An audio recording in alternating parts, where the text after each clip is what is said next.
welcome to the Family Meeting Podcast. We're glad you're with us today. We are recording nice and early in the morning, and it is freezing cold in Florida. You heard me right. What's the temperature? He had to turn on the heat today. 34 degrees right now. Yeah, so we're not just being babies. Like, that is cold weather. Yeah.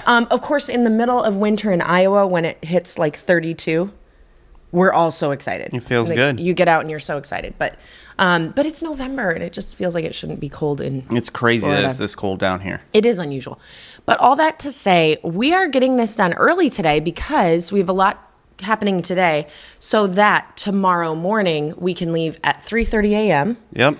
I'm anticipating it being very cold at that time as well. Yeah. And we're heading to the airport because we're going to be going back to Dallas area, this time to Grapevine, Texas, and speaking at a small group conference this week. So it's Thursday and Friday. We'll see with the shutdown how all the travel's doing. Yeah, we're kind of prepared for the worst. Like, in our minds, we're prepared for whatever may happen. But, we're praying that the Lord will just let us get through and it'll all be great. Yeah. So that's what's going on in our lives. I know that you lead busy lives as well. Share with us what's up with you in the comments. We love to hear from you. But today we're going to be talking about bed rot. And I know that many of you are thinking bed sores and how, sometimes I have to just flip Thomas Yeah, right. so that he doesn't get a bed sore. I rolled like a rotisserie chicken all night long. Hey, There's that's no my way. joke. No, it isn't. I came up with that joke. I say that. That's my joke. No, I turn like a rotisserie chicken No, in you bed. don't. More like a roller dog. I think that's mean. Why? Why am I more like a roller dog than a rotisserie chicken? Roller dog's skinnier. Yeah, but it's a dog. It's still skinnier. I don't know. I don't think I like it. So there's no way I'm just laying there getting bed sores. No, It's like he's if I not. lay in a position more than 5 minutes, I got to turn. Yeah, because like shoulder hurts, arms asleep. Yeah. Leg hurts, knee hurts. Hip. 45's rough. Yeah. It's rough. So anyway, it's not bed sores. It's bed rot. So that's what we're going to talk about today. But we're not going to tell you what that is. You have to listen to the podcast, and then we'll let you know. We got So- back from the Florida Keys. Yep, we had our vacation. We're going to talk about that on next week's episode, so we can't say too much now. Yep, she's trying to make sure I don't spoil it, but Don't be a spoiler. we Nobody had likes that. We had a good time. Everybody likes a good spoiler. It's like not a spoiler, it's a preview. No. It's a preview like they do for movies. Yeah, but we haven't talked about it, and I don't trust you. Because they're getting ready to drop the big Avengers Doomsday trailer. Everybody's waiting. Everybody? Yep, everybody. Okay. It's not coming out until December at the new Avatar movie.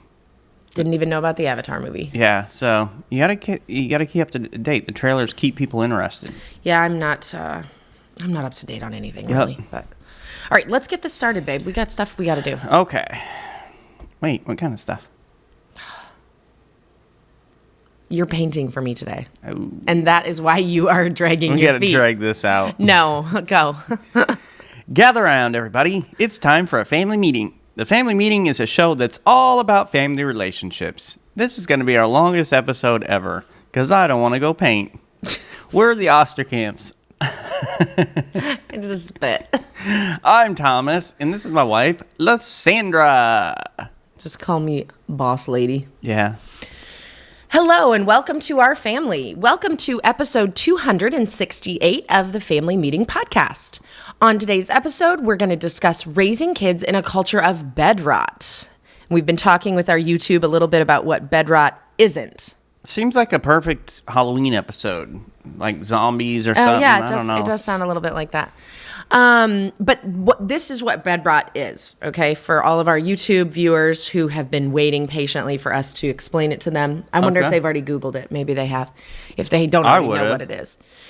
It is the practice of spending extended non-sleep hours in bed doing low-effort activities like scrolling TikTok, Facebook, Pinterest, etc. Pinsta. That's as think rappy you- as I get. I think you just developed your own social media platform. What? Pinsta? No, Pinsta. I don't know. When you say it with Insta, it sounds pretty good. No, there's already an Insta. You can't take that. No, it's They- Pinsta. No. It's together. Pinsta. No. You're against They it? will sue you. Okay. They'll sue you for infringement. But Pinsta's okay? Yeah. I mean, as far as I know, there's not a Pinsta out there. Do you know one? Not that I know of. Of course, there's all these social media apps now, and I'm just like, Are there? They're constantly trying to get me on new things. So, like, Facebook Meta has their version of X that used to be Twitter called Threads. They're always trying to get me on Threads and trying to get me on this and that. I'm just like, no, I'm not doing it. Like, this is what I'm doing. That's it. I'm no more. You know what you sound like? An old man? You sound like, yes, but you sound like a 28-year-old holding on to MySpace back in the day. Yeah, I had That's MySpace. what you sound like. I had MySpace. You are like one of those people who's like, I'm not getting on Facebook. MySpace is where it's at. Yeah. And where is MySpace at now? It's still there. Is it really? Yeah, it's just Are not people what it on there? was. It's not what it was. That's funny. Yeah. Now I kind of want to like get on MySpace, see what's happening over there. Yeah. So they had a thing with they lost a bunch of information and stuff. So like if you had an original account, it's probably not there anymore. I never did. Yeah. Yeah. So. I remember when you made me get Facebook. You made the account for me. Yeah. Do you remember that? Yeah. And I was like, why do I need this? I don't need this. And you were like, no, you do. You should have And now she just sits there and bed rots. bed rots for hours and hours. Yeah. I was like your drug dealer. I'm like, hey, the first hits are free. Just, Yeah. I'll make the account for you. You don't have to do anything. I'll make the account for you. Right. That's like, I took Violet on her birthday date yesterday, and we stopped by Books A Million. I want to stop by Books A Million to get some manga or something. And we go to checkout, and it's like, are you a member? There's so many perks and this and that. I'm like, no thanks. And, but you should really consider it. Like, no, just give me the books. Let me hand you money. Give me the stuff. I want to get out of this store. Like, Yeah, we are not into the Books A Million thing. Now, Barnes & Noble, you give them your phone number, and they give you points, and eventually you get money off of your orders. And there's no fee. But Books A Million, you actually pay. So we're not into that. Like, I feel like Bill Burr, where he's just like, I know you're not trying to save me money. I know you're not in this to make less money. Just give me my stuff. And now you look a little more like Bill Burr. I actually do, yeah. Yeah. And you used to be as angry as Bill Burr. Yeah. Now you're a little more chill. I'm a little less angry, but that almost got me going. I'm like, stop with the, no, I don't want to give this. I don't want to donate that. I want to just pay for the stuff and get out of the store. How do you feel about tipping people who are making a full wage and who do very little work for you? Like somebody who takes your order, but they don't actually make it, or... Oh, if they're just taking the order, no. You're not into tipping them? Because now it's like everything is like, would you like to add 10% and tip your... But if somebody's actually doing a service, I have no problem tipping. Yeah. Or tipping, and depending on the scenario, tipping very generously.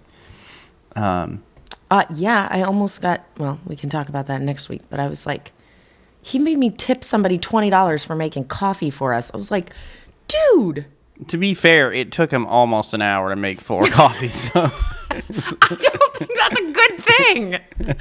It's not a good thing. Yeah. That does not make you earn a tip. Yeah, it was so funny. I don't know if he was high or if he was just extremely relaxed. Well, and here's the problem was the only cash we had was a 20. And I'm like, I'm not going to tip him nothing. So if it's nothing or generous tip, I'm going to tip him generously. So that was the thing. Well, aren't you a hero?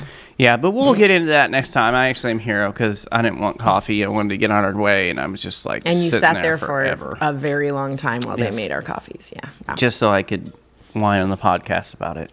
But So that brings us to today. exactly. But we are getting ready to head to Grapevine, Texas tomorrow. Looking forward to the National Small Groups Conference and spending some time with so many of you. There's still time to make your way there if you live in the area. It's going to be a great time. We're going to be talking about leveraging your small group for marriage growth and prioritizing your marriage amidst all the ministry chaos of life that's going on. So it's going to be a good time. We're looking forward to talking about marriage with all the ministry leaders who show up there in the next couple of days. So if you're listening to our podcast today, say a couple of prayers for us with travel and the shutdown and all that stuff. I've been a little, like, I get anxious when it's time to travel. Always. Fly. I don't Fly, think you yeah. don't really get anxious when we drive places. No, because I have more control over the situation. I just feel like I don't have a lot of control when we fly. There's so You many have things that zero can happen. control. Yeah, like we just sit there, and if the plane leaves, it leaves. If it doesn't, it doesn't. Yeah. Like there's no control when you fly. But once I'm on the last flight and we're moving and I know we're going to get to where we're going, I'm fine. Yep, that's when he chills. But with the shutdown and how long it takes to get through security and them like cutting flights and this and that, it's just like I've been a little more anxious about this trip than a lot of them. So just the thought of like not getting there and not coming through for people who are counting on us is like one of my worst nightmares. Yeah, I don't like that either. However, when it's out of your control, it's out of your control. Yeah. And certainly they will understand. It's out of our control. And, we're not the only people flying in, so it might happen to other Maybe people we too. are the only people flying in. We don't know. We don't know, but I'm assuming no. Maybe the other people are driving. It could be Train. by train. I don't know. How many Stagecoach. passengers train goes Maybe they're into going by Dallas Rainier? Stagecoach. I This don't. is in Texas. That feels like it wasn't very nice toward all of our Texan. Nuh-uh, that's like the Old Friends? West. Old West.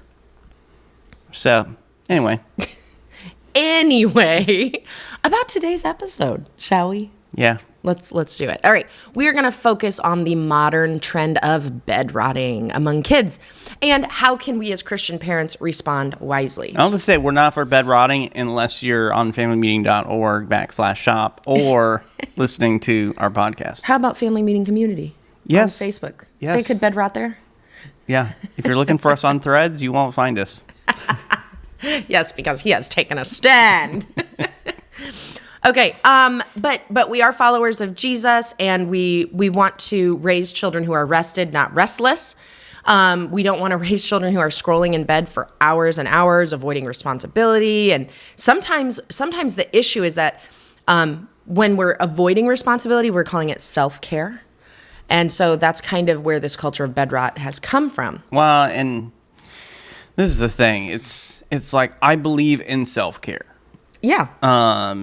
I listen very closely to my body, how I'm feeling as far as all that's concerned, whether it's sore or tired or whatever else. You were into self-care before self-care was a thing. Yeah.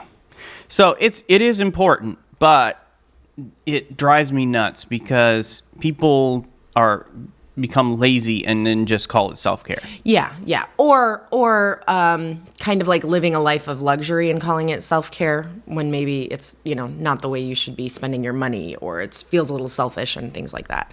So it can definitely go out of bounds maybe. So I'm not anti-self-care for literal self-care, but I think some people, like anything, and I'm one to do this for certain things, like exploit it. Like I'm looking for loopholes and whatever else. And some people Yes. just like, hey, just call it self-care. Nobody can say anything. Yeah. I'm like, well, Just not going to work. Or I mean, whatever. I can say something. So Yeah, on your podcast. Okay, so this is one of the issues, though, is like rest really turns into withdraw. And comfort has replaced purpose. Yeah. Scrolling in bed for hours, avoiding responsibility, this kind of stuff. So that's what we're going to look into today, and how do we help our kids with this? How do we parent this? Because rest is good, and Yes. there's nothing wrong. There's nothing wrong with scrolling social media. It is not wrong to do that. But of course, we have to have some boundaries. And as adults, we have to place our own boundaries on ourselves because mom and dad aren't looking over our shoulder anymore. I hope not. Yeah. This is one more thing that we as adults have to monitor and use self-control with. And that's hard because we're already doing that with food and money and time and everything else. Now we have to do that with this idea of bed rot. Yeah. But this is what we want to do today, is just kind of explore how parents can respond with both truth and grace. Okay? So instead of shaming laziness, or enabling disengagement, how you can guide your kids toward real rest, the kind that restores body, mind, and spirit. And rest is so important for a lot of different reasons. And there's so many studies on that. And we're not going to get into Webster's dictionary and about what he thinks about rest and all that kind of stuff. What is real rest? But it's like you've got kids and adults now who are staying in bed for extended periods, like a day or more sometimes. That shocks me. But I do believe, like, especially say like maybe a middle school or high school student in the summer. Yeah. Responsibility and schedule is now gone. So, I mean, I can't even imagine though a day or more in bed scrolling. But adults are doing this also. Are they working, or are we talking like a day off? Are we talking about a weekend? Like, are they just not working? Like, I mean, there's a lot of people not working, especially right now. Yeah, that's true. It's really something else. Yeah, so, I mean, a day or more. Yeah. While doing things like browsing social media, watching shows, eating snacks, and not necessarily sleeping. So it's like they're not actually getting rest. Right. Yeah, and it is especially popular among members of Generation Z, which those of you who don't know what Generation Z is, okay. Roughly the ages of age 13 through 28. In 2025, yes. Yeah, this year. Yeah. 13 to 28-year-olds is Gen Z. So they're labeling this as a form of self-care or rest. And a survey found that about 24% of Gen Z people reported trying bed rotting in one form or another, that they do this.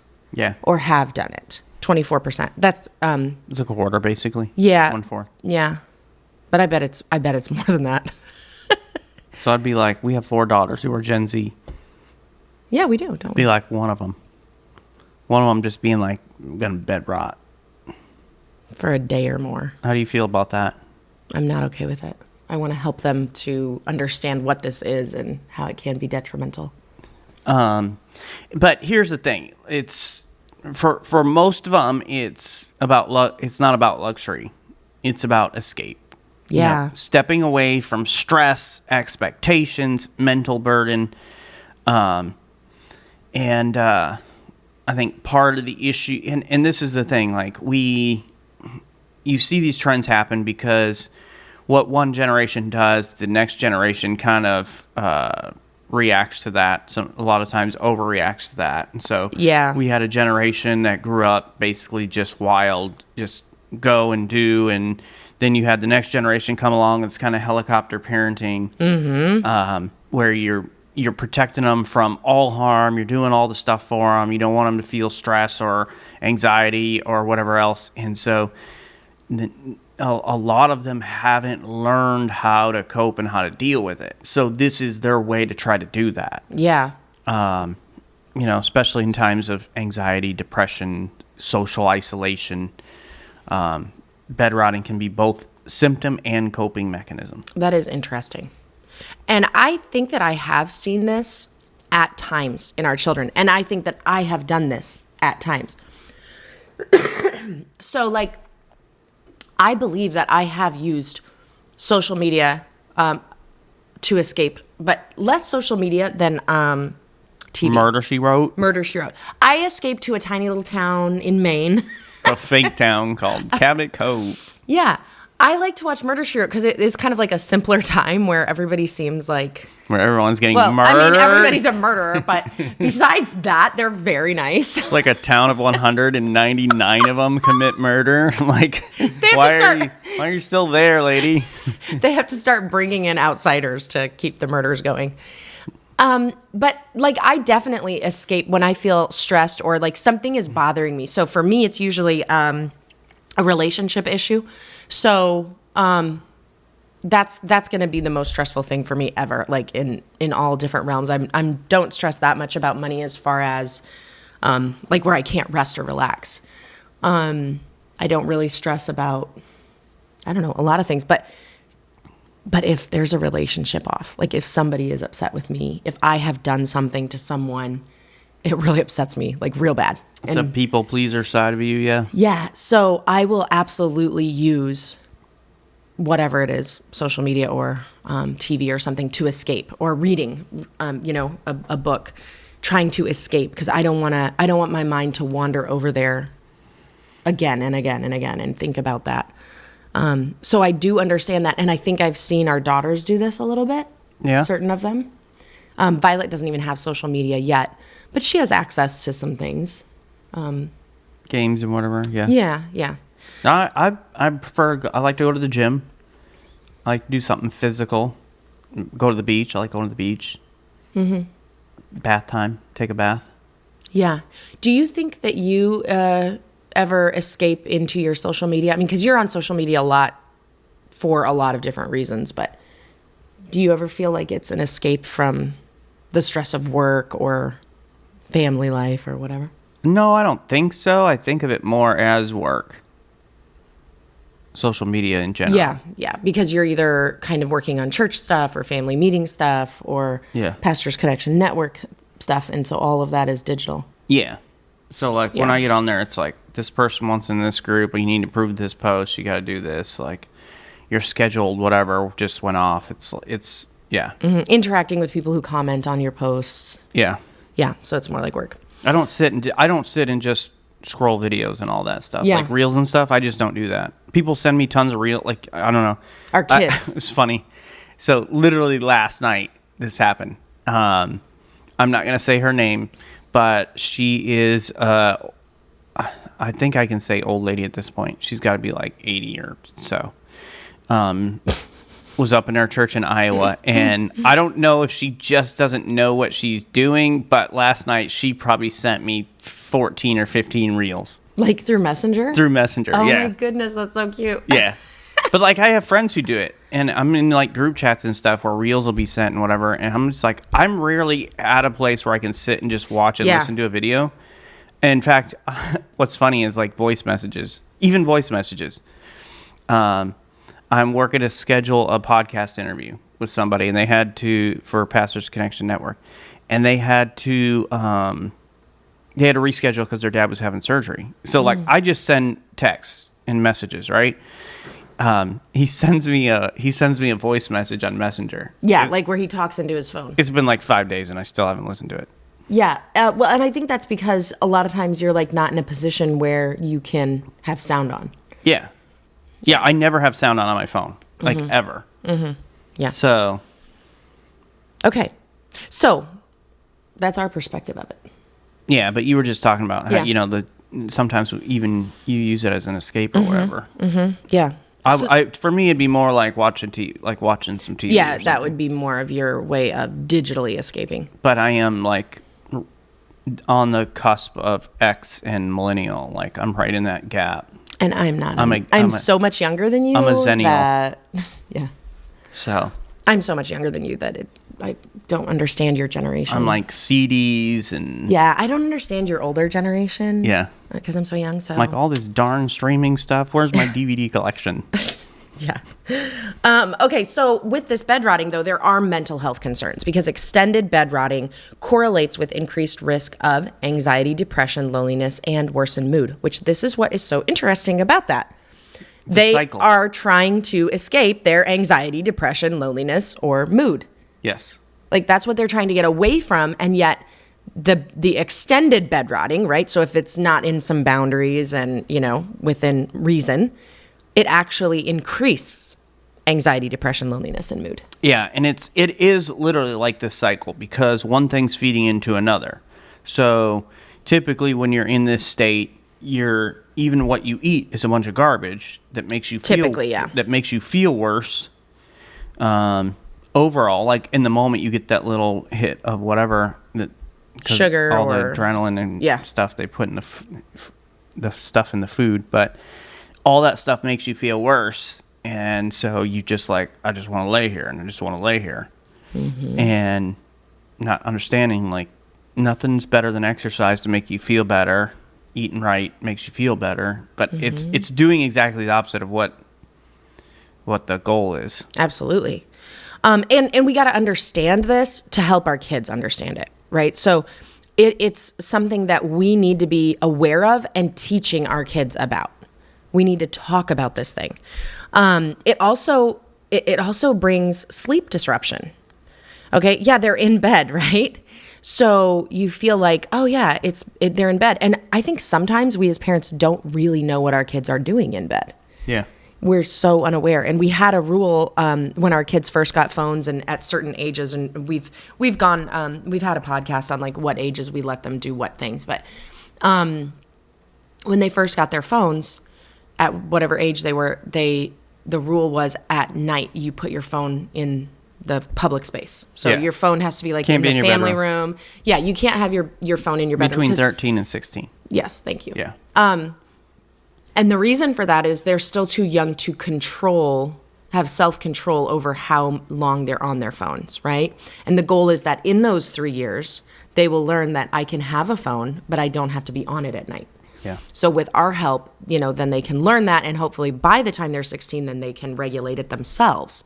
Well, and then we have between 16 and 18 most likely, is a time where kids typically leave the house. So it's like you have a couple of years in there to help walk them through how to control these things on their own. Right. And I think that sometimes we, as parents, we need to just like walk into our kids' rooms. I mean, knock or whatever, but just see what they are doing. Check like for us, we did not pay for our girls' phones. They bought their own phones, but we pay for their service each month. Is how that works. Thomas might not even know that. Well, like that, right? Well, when they wanted to upgrade their phones, yeah. Yeah. When they wanted better yeah, phones, we bought the cheap We bought junk. the cheapest That's phone true. there was, and if they want to upgrade, they can buy their own phone. That is true. That's right. Okay, so we provide their service, and the girls know, like in our house, if we want to check their phone, pass it over. Yeah. And we have all their passwords. We know the passwords to their phone. We have access to their phone, and I think sometimes we need to be looking at that, especially if they're younger and they need more help with it, and see like how long are they on here, because what's happening is it's disturbing sleep. They're in bed during the day, they're messing up their circadian rhythm, and it's harder to fall asleep at night. So what do they do at night? They scroll on their phones, right? And now they don't get quality sleep. Yeah. And there's, you think about being on your phone and the blue light or whatever, computers, TV, phone, right before bed is not good for you either. Got to get blue light glasses. Yes. So, but when you have a just sedentary behavior where you just lots of lying down, minimal movement, it contributes to deconditioning, muscle weakness, circulation issues. Like there's so many physical problems when this becomes like your regular. Mm-hmm. Yep. And it can also affect the routine and the purpose. It's so weird because the less you move, the less energy you have. Yeah. And it seems counterintuitive. It seems like I'm saving my energy, but there literally is something about it. In order to get more energy, you've got to get up and you got to move around. You got to do physical things. And your kids aren't going to know this on their own. You've got to teach them. We have to teach our kids this. Like this is something that we need to help them with more now than ever. But it also is it's gonna hurt their routine and their purpose. Okay, they're gonna start avoiding responsibilities, maybe avoiding social interactions, and I think that's a real kind of trendy thing right now. Is like I'm done peopling. I don't want to be with people and everything. And when you really lean into that, it turns into isolation and depression and avoidance. Right?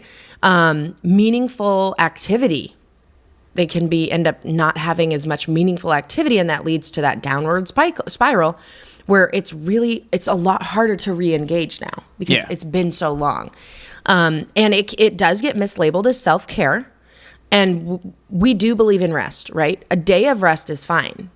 But treating prolonged inactivity as self-care is really masking a deeper issue. It may be delaying seeking help, the help that they need. It may be avoiding.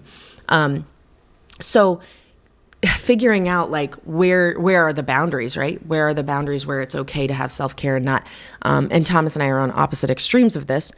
When Thomas was taking care of his body when we were first married, I believed in the deepest part of my heart that he was so stinking lazy. Oh, I was so annoyed. I was like, he's so lazy.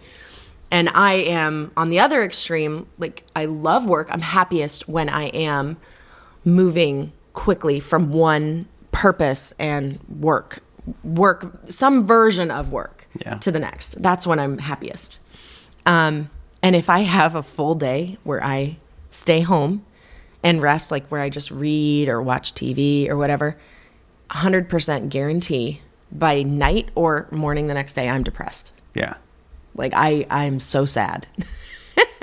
So I'm not really great at self-care or rest. I don't know. I think I'm better at self-care than I used to be. Yeah. But it's like, so we're going to talk about this next week, but we go to Florida Keys just to take a break, family vacation, with all of our girls except for one who Isabella's in college. And, you have a hard time just like relaxing and resting.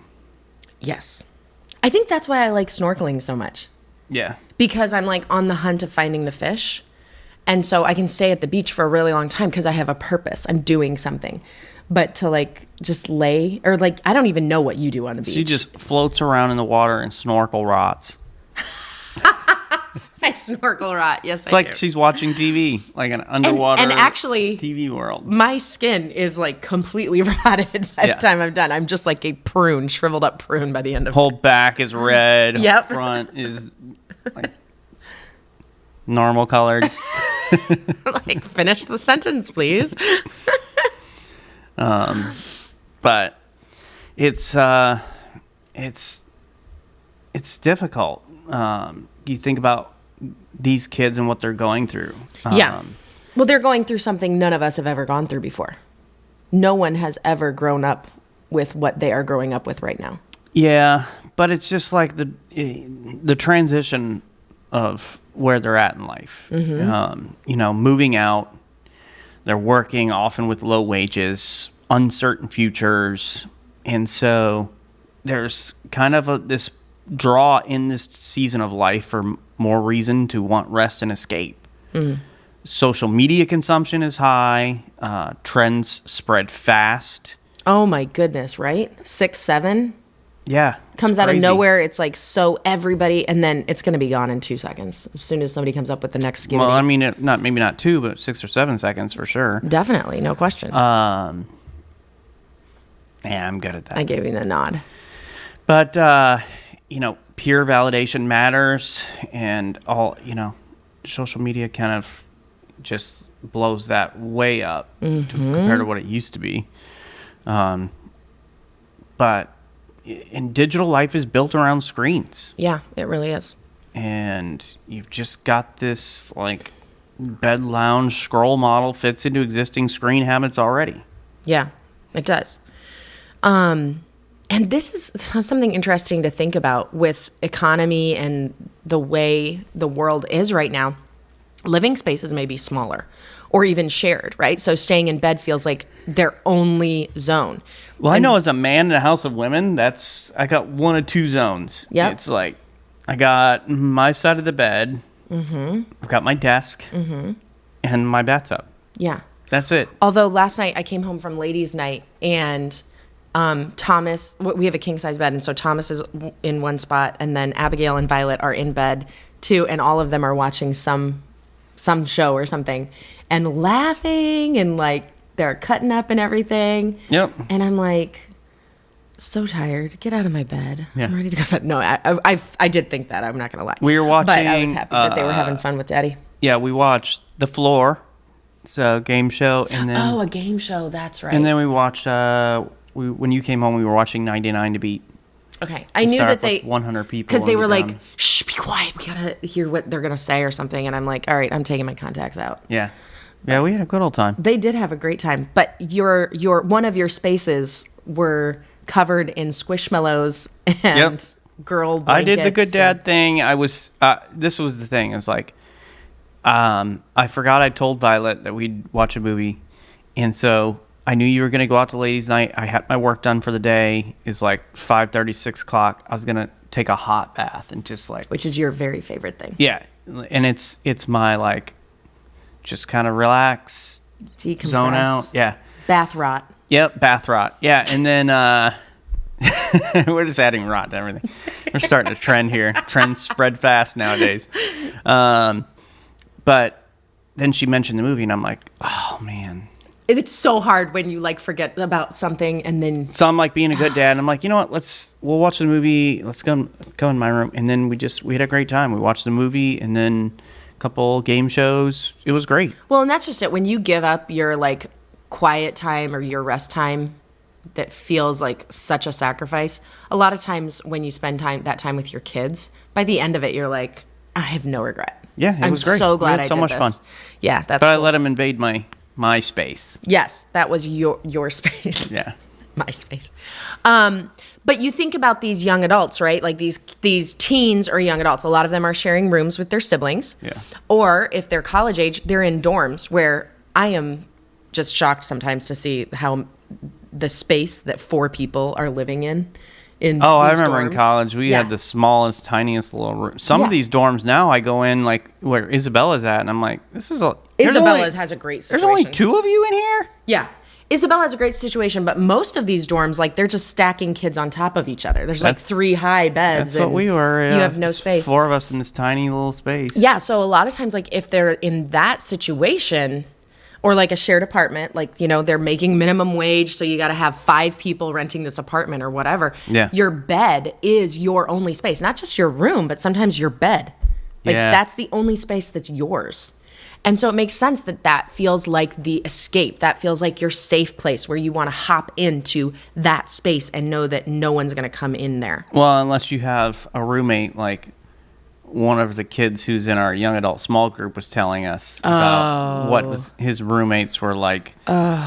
He would be out and his roommate would let somebody sleep in his bed and like vomited on his bed. Yeah. It's so sad. He's getting out of that situation, thank God. Yeah. But of course, all of this then it brings in the mental health challenges, and anxiety, depression, and isolation then become these coping mechanisms, and bed rot is happening. So here's a question: is it all bad? Is it all bad? I don't know. want to say this. Not necessarily. So, occasional use of bed rotting. You know, maybe you're spending a day, an hour to decompress or whatever. Is not inherently harmful and can feel restorative, where it's Okay. especially like there's times where we go, and it's just like, I just don't want to do anything. I don't have that, but I hear you. And even experts acknowledge short mental health days are valid. So the key is duration. So I want to say, like, if you're a parent and you see your, like, 18, 21-year-old or whatever spend a day just, like, doing nothing, like, don't panic. Yeah, and maybe don't jump all over their case right away and be like, oh my gosh, you're bed rotting. Yeah, what are we going to do? Like, Intervention time. yeah. That's kind of my reaction to things usually. I'm the 0 to 1,000 quick. So here are some things to think about. The key is, first of all, duration. So, like, how long is this going on? Intention. So, like, what is the intended purpose? Why are you doing this? And balance.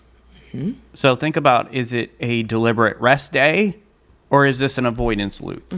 So it's one thing if you see we've got a kid in college. We have another kid who has her own cleaning business, and she worked literally. She was gone before I got up yesterday, and I didn't see her until late. She packed her clothes and drove to ladies' night from work. Yeah. Like, that's the kind of work. And so our oldest, she owns her own cleaning business, and she's very busy with that. But then she also does pet sitting and house sitting on the side. So sometimes she will be living at someone else's house, babysitting their little fur babies, and then get up from that house, go to work, and in between of cleaning houses, run back and take care of those animals, go to another cleaning job. So she's literally just working, like, around the clock. Yeah. And I couldn't be prouder. So it's one thing if they're like real busy and then they get a chance to, like, They have a day just off. not do anything. Yeah. It's another thing if you see this become like a pattern where they're just Yeah. trying to avoid responsibility, avoid social interaction, and all that kind of stuff. Right. So like, all right, let them take a day off, right? Or whatever. But the key is to ensure that they still have movement. Okay? So maybe it's one full day of bed rot. So they have one day where they sit and just scroll on their phones. And try to put it in a perspective that you can understand, because this is hard for me. Like, I'm not going to lie. This is hard for me to understand that this is okay in boundaries. But maybe you are a reader and you enjoy reading for pleasure. Yeah. And for you to sit for one, like, you have a day off and you're like, I'm going to read this whole book. Like, I'm going to get through this. It's like a cold, rainy day. You find snuggle your up in your book blankets and all that. Find Actually, your that sounds spot. lovely. So, and you do that for one day, but you know that it's going to end at the end of that day. It's just about, having a day off. That's fine, right? That's okay. You're not quitting your job to read all day. So kind of trying to look at it that way, where it's not necessarily any more detrimental to their health than one of us reading all day. I mean, reading's probably pretty good for you. So, I mean, yes, but at the same time, if it's reading for pleasure, how much actual benefit is it? I mean, there's a lot of benefits to reading. Your imagination and things like that, but I would say reading and just like scrolling videos or whatever is not exactly equal. But no, but as far as the rest, I understand what you're saying. Yeah. It's still wasting time in the way that you prefer to waste time. Yeah. Right. I prefer to waste it at the beach. Yes, right. Oh, yeah. Sounds good. Not today, though. It's way too cold. It's so cold here. So ensuring that movement still is going to come eventually, right? So maybe they have that day off, but tomorrow they're going to go back to work, or tomorrow they're going to go on a run, or they're going to do, play their volleyball sport or whatever sports they play. Making sure that there is going to be social connection, right? There is going to be meaningful activity, and healthy sleep habits are going to come out, right? So things to watch out for, because now we need to think about, like, it's not all wrong, right? Yeah. We've already gone through the things that can be really detrimental. It's not all bad. So then what do we need to watch out for? What are questions that we need to ask? So here's questions for you. Are your children staying in bed for days at a time saying, I can't get up? Yeah. That's quite a signal. Sure. Probably of depression, but it could be other things too. And there may be some really serious issues in their life that they are very legitimately running from, like full on bullying or whatever it may be, or a dangerous relationship, or who knows what. So if that is your child, then get them help. Like, pursue that and figure out what's going on. Is their screen time spiking? Now, how are you going to know if their screen time is spiking? You got to check it. Got to check it, right? You got to get on that phone and check it. Is their social isolation increasing? And it's been like, okay, it's been 2 weeks since I've seen them with a friend. It's been 2 weeks since I've seen them, like, come out of their room and hang out with their siblings. Or they're not coming to grandma's house anymore with us, or whatever it may be. Avoiding, like, family dinners or Yes. All right, how about this one? Are your child's responsibilities kind of falling by the wayside? So homework is no longer being turned in. Maybe they're skipping classes. Calling to work. Yep, right. Whatever those responsibilities are they just gone, right? All of these things are the red flags. These are the things that you need to move from, okay, it's some self-care, they're resting, to, like, these are red flags. This is probably a signal that something is off. This is an issue. Yeah. And how can I help them? So maybe professional help is what they need, and they need a counselor who can help them understand this and understand what led to this. But besides getting professional help, what are other ways that we as parents can help our kids navigate this? I think it begins, first of all, by just considering some small routines. Mm-hmm. So setting a wake-up time. Yeah. Like, hey, this is what time everybody's getting up. Even if they don't have school to report to or work to report to. Yeah. Like, even if it's a homeschool family, or they're in that transition year between high school and college and they're taking a year off or whatever. Yes. So setting that wake-up time. This is what time we're getting out of bed. This is on the list. I wouldn't do this, but it may be beneficial. I do this. Making your bed. Yes. Although I Encouraging them to did their not bed. make our bed today because I was out of the room and downstairs before you. So there was a really big speed bump to me making our bed today. Well, that's not typically a speed bump because, like, even on vacation, Lysander would get up. I wasn't ready to get up yet. I start slow in the morning typically if I'm not going to the gym. Mm-hmm. If I'm going to the gym, I'm just then it's 4 a.m. up and out the door. But if I'm not doing that, and I'm like, okay, we're here to rest today, I'm gonna take my time. So I'm laying in bed, and Lysandra starts making the bed. Like she makes her side of the bed, which is fine. Make your side of the bed, and then I hate having the blanket tucked in around my feet, and so she starts making my side of the bed, and I'm like, I'm not ready to get up yet. Like I'm like, I know, I'm just straightening it. yeah, And then I could tell, like, you were not cool with it, so then I just walked away. yeah. It's like I'm still in here. Don't make the bed with me in it. I made the bed with you in it. I really didn't even think about the fact that happened. Yeah, I would never make the bed. I think it's. I want to apologize for making the bed with you in it on Yeah. vacation. I apologize. But for some, it's like, and maybe this is what your child needs. It kind of is setting a tone for today for getting up, finding some order, finding some purpose right away, getting light exposure. Yeah, light exposure is really important. I mean, like for Thomas's depression, he handles it a lot of times by being in the sunshine, getting outside, whether it's the beach, going for a run, walking, whatever. Yeah. And when we lived in Iowa, that seasonal depression was so much worse because of the dreariness and the lack of sunshine, and it was harder to get outside because it's so cold. So he had a light therapy Yeah, I lamp. have a therapy light. Yeah. And I think that helped. I It's actually not- have it. Like I think it's in the table right down beside me. Actually, You haven't still. pulled it out since you moved to Florida, have you? No. Haven't needed it. No. But I do think that helped. It wasn't, a magic. No, it did. Yeah. I fix all. think it did help some, but yeah. But yeah, that light exposure is really important. Yeah, because it signals your brain a lot of different things that, hey, it's time to get up, it's time to move around. And just leaving the bed for only sleep or relaxation. I think that is really good, and it might be something that I need to work on. Like even if you're just sitting in a chair or something, like getting it into your mind that no, this is for sleep. Like when I'm going to lay down, take a nap, I'm going to go to bed. That's what this is for. Well, like so Thomas and I, our thing is like when we're done for the day, we want to be in our bed. That is where we connect. Yeah, we do. I didn't mean connect. I just meant like that's where we connect. That's like our space. That's our quiet time. We're comfortable. It's very comfortable. Well, often the kids they have friends over and everything else. We're hiding and so like from- we can shut the world out. Yeah, and they can get loud.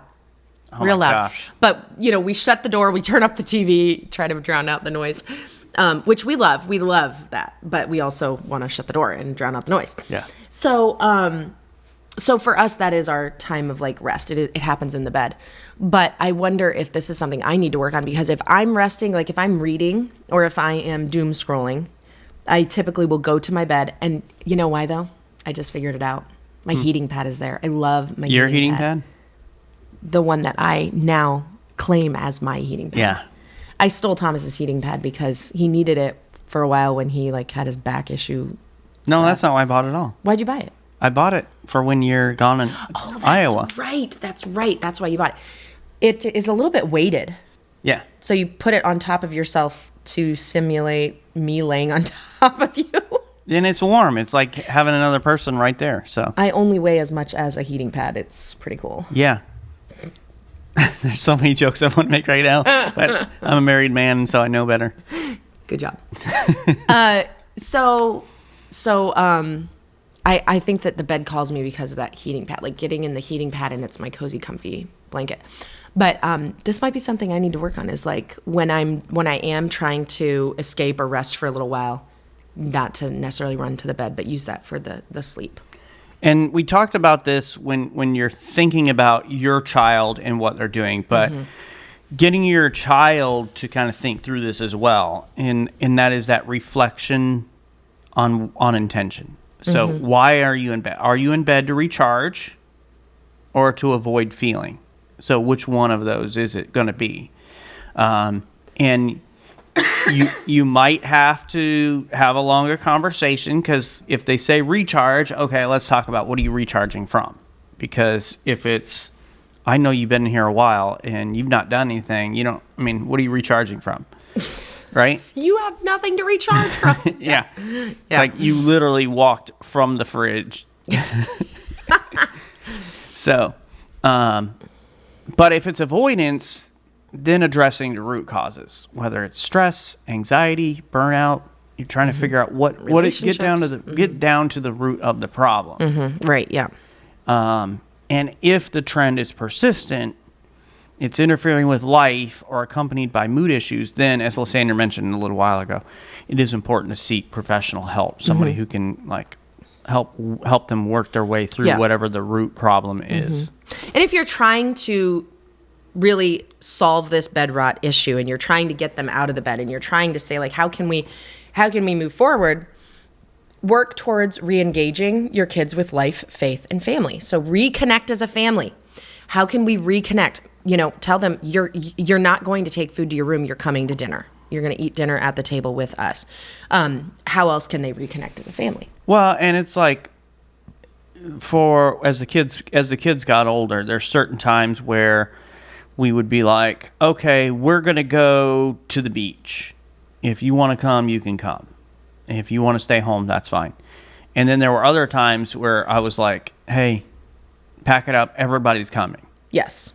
So it's like, because some kids they needed someone to tell them to get out of the house. Yep. And so I'm just like, nobody, you don't have a choice. Everybody come on. Everybody's going to get sunshine. Yeah. Everybody's going to get salt air. Yep. And I'm like, you can bring your book. You can do whatever. You can just lay on the beach. I don't care what you do while you're there, but everybody's coming. We're spending time as a family. We're getting out of the house. Yes. We're going to move around. We're going to get sunshine. Yep. And for us, family days have been a way to reconnect each week, but figure out how can you create a consistent, low pressure touch point.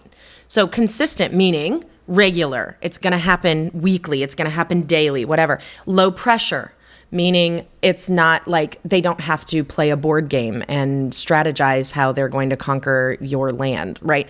That's not high. That's not low pressure. That's high pressure. Low pressure, maybe it's having a cup of coffee together. Maybe it is walking on the beach, whatever. But institute some family rituals, some weekly rituals. Maybe it's a movie night. Maybe it's a themed dinner night. Maybe it's a game night. Whatever it is that can be a weekly ritual, and it's going to help your child come out of that bedroom and reconnect with family. It's going to build predictability and positive shared experiences, because when they're on the bed rot, they're no longer sharing any experiences. This is isolated time where they're watching other people live life, whether it's through videos or whatever else. Now, this is shared experience. You have something to talk to your family about. You've created a memory. You're interacting. This is so important.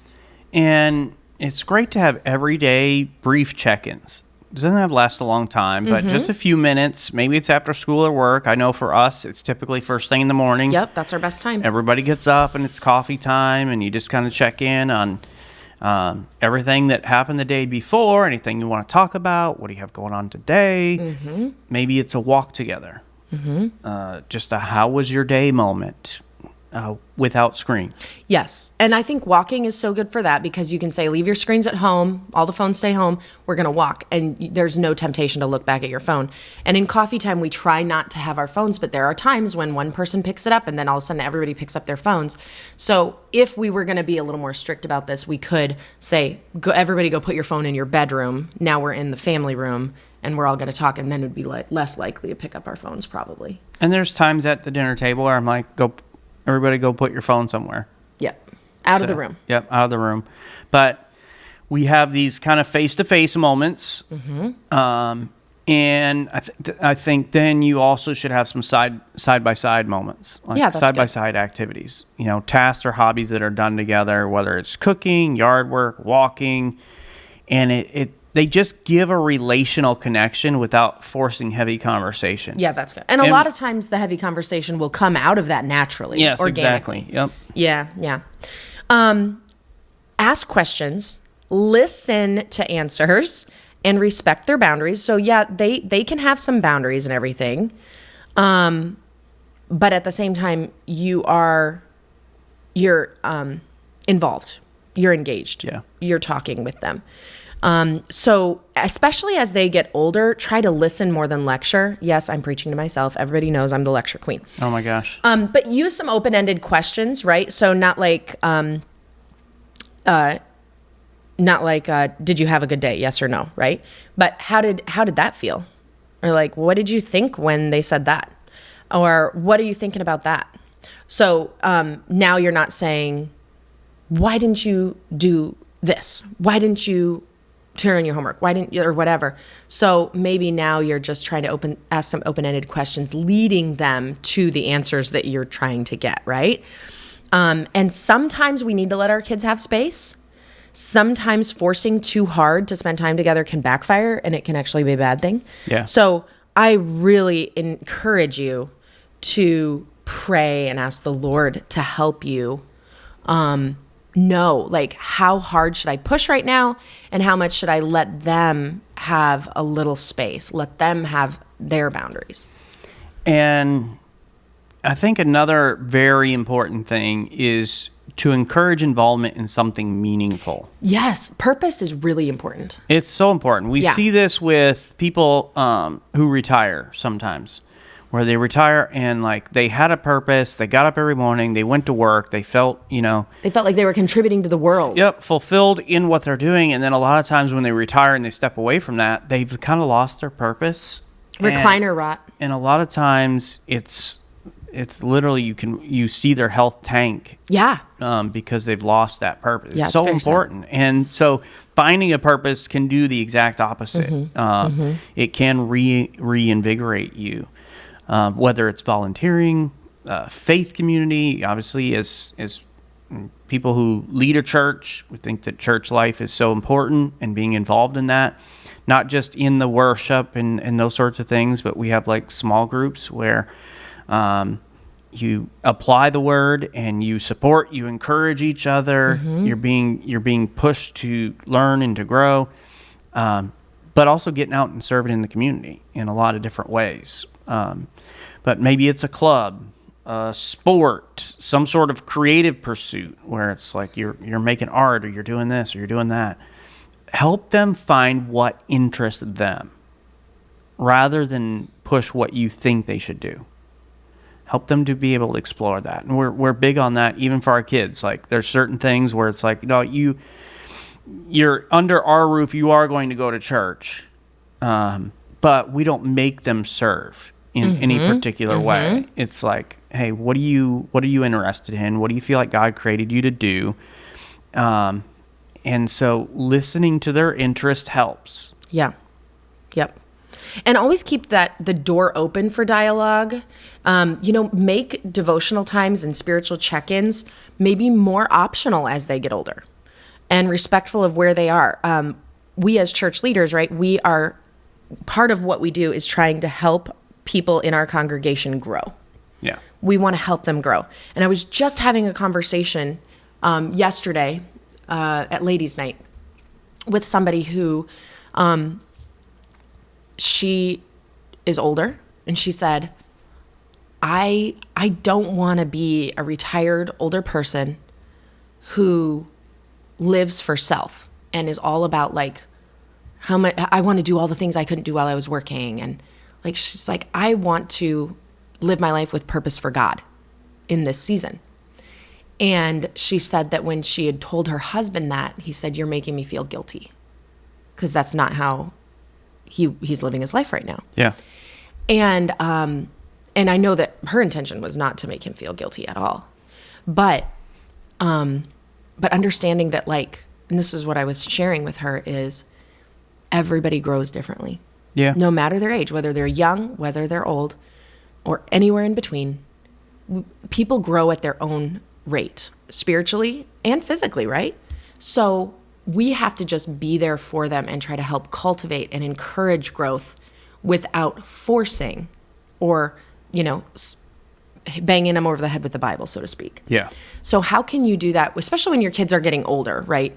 So, so thinking about how can you encourage them in spiritual things without forcing necessarily, right? Like, and Thomas was saying, we do a requirement of living in our house is coming to church on Sundays. Yep. That is a requirement. But like Catherine comes to young adult small group, our connection group, but Isabella doesn't. She works at night. Yep. So it's obviously we have not forced Isabella to change her work schedule to come to that. But she comes when she's not working. Yeah, by her own decision. And like she ended Yep. up being able to come to ladies' night with us because she was back in town yesterday. So like all of those things, just be thinking about where do you need to be more pushy and where can you say like, okay, we're having family devotions and we'd love for you to join us. Yeah. Or whatever it may be. Yep. And so we talked about, monitoring for some of these deeper issues and being ready to help. And just the red flags, paying attention to those. And so if you think about what your kids are going through, monitoring their patterns, and it's about being observant, being aware of what your kids are going through. Absolutely. Their daily routines and all that, so that when something changes, you notice right away. Absolutely. And if maybe this episode has kind of illuminated an issue in one of your children's lives, and if you've noticed that your child is spending more time retreating, more time bed rotting than participating, it's time that, you as a parent approach the issue with understanding, with boundaries, with some biblical wisdom. Maybe it is with getting them some professional help, but maybe you're not ready for the professional help. You want some other help. So we want to offer you a bonus resource, and that is Healthy Rest versus Avoidance, okay? And this is a family conversation guide. It's going to help you get the conversation started about the difference between resting as avoidance and bed rot compared to healthy rest. So if you would like that family conversation guide, that bonus resource, then just email us at info@familymeeting.org and ask for the Healthy Rest versus Avoidance family conversation guide. In family meeting tonight, you're just going to sit down and talk about what are the ways that you as a family, but also as individuals, you kind of have a purpose in this world. Mm-hmm. What are the things that you're involved in? How are you helping someone else? The best way to kind of gain purpose and gain direction is by being involved in somebody else's life, helping somebody else. Yes. And so you should have ways that you do that as a family, but you should also as individuals have ways that you're doing that as well. And so talk about it and kind of share some ideas of some other ways that you can be making an impact in somebody else's life. Let's take the perspective off of ourselves for a little bit, because a lot of times that's what this bed rotting is about. It's about selfish. It's about, we just are so self-focused. And so taking that and kind of shifting that around, let's begin to focus on some other people. Love it. Thanks for joining us today. Please go and subscribe to the Family Meeting Podcast from your favorite podcast provider. And if you found this information helpful, please share this episode on social media and invite your friends and family to listen in with you. To find more content and information Lysandra and I provide, you can go to our website, familymeeting.org, or email us at info@familymeeting.org. If you'd like to shoot us a text or call us, you can send a voice message at 904-257-3062. That got real slow. We want to invite you to join us for our next family meeting. Right here next week, we are going to discuss our Florida Keys vacation. We're going to wrap it up with you and just share kind of how Osterkamp's vacay. I like how you're like, right here. Right here. Stop by. Where else would they go to hear about it? They have to come right here to this living room with this blue palette wall behind us. Yeah. So meet us here next week. Thanks for joining us today for this family meeting. Have a great week, everybody. This meeting is adjourned. Ayo. Don't know what that was about. I'm just being cool. Yeah. So share with us. You got Riz. Yeah, though. Mega bussin', y'all. We would like to hear from you about your bed rotting experience. Is this something that you personally struggle with and you're not going to approach your kids because they're going to be like, but you do it? Oh, yeah, that's hard. That's rough. Yeah. But share with us what your experience is personally, how you've maybe put up some boundaries, or maybe you have some boundaries now that you're going to implement. And share with us how you plan to help your kids with their bed rot. We would love to hear from you. We're watching in the comments. And until next week, we want to say have a great time and don't rot in your bed. Bye.